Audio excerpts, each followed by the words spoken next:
মদিনার আলোয় নতুন সমাজ।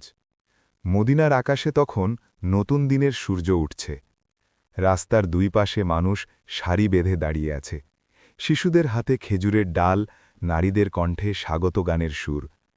মোহাম্মদ সাল্লাল্লাহু আলাইহি ওয়াসাল্লাম ও আবু বকর রাদিয়াল্লাহু শহরে প্রবেশ করতেই চার দিক থেকে ধ্বনি উঠল, মারহাবা মারহাবা।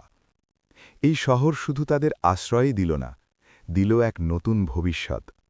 আবু বকর মদিনায় এসে নিজেকে শুধু অতিথি মনে করলেন না, মনে করলেন একজন দায়িত্বশীল নাগরিক।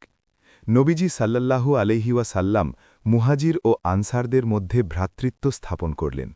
আবু বকরকে ভাই বানানো হল খারিজা ইবনে জুহাইর রাদিয়াল্লাহুর সঙ্গে। এই ভ্রাতৃত্ব শুধু কথার ছিল না, ছিল সম্পদের, ঘরের, হৃদয়ের ভাগাভাগি। মসজিদে নববী নির্মাণ শুরু হল। আবু বকর নিজ হাতে ইঁট বহন করলেন।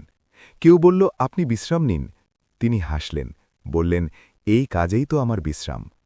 তার মুখে ধুলো, কাঁধে ইঁট, এই ছবি মদিনার নতুন সমাজের প্রতীক হয়ে উঠল। যুদ্ধের সময় এল।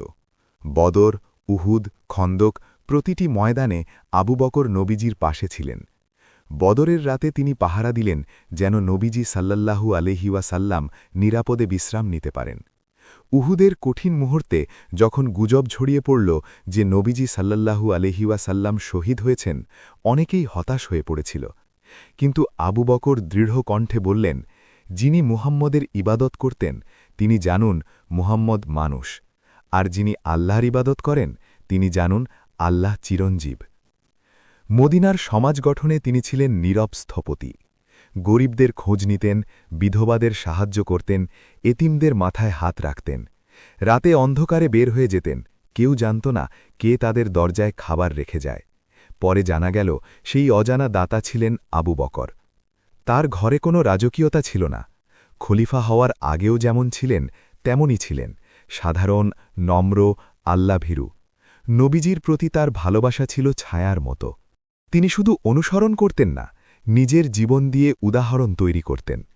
মদিনার প্রতিটি অলিগলিতে তখন ইসলামের আলো ছড়িয়ে পড়ছে, আর সেই আলোর এক প্রধান বাহক ছিলেন আবু বকর সিদ্দিক রাদিয়াল্লাহু, একজন মানুষ যিনি ক্ষমতার জন্য নয়, দায়িত্বের জন্য বেঁচেছিলেন। This Islamic video is an original creation of MDRHM Creates. Please do not re-upload.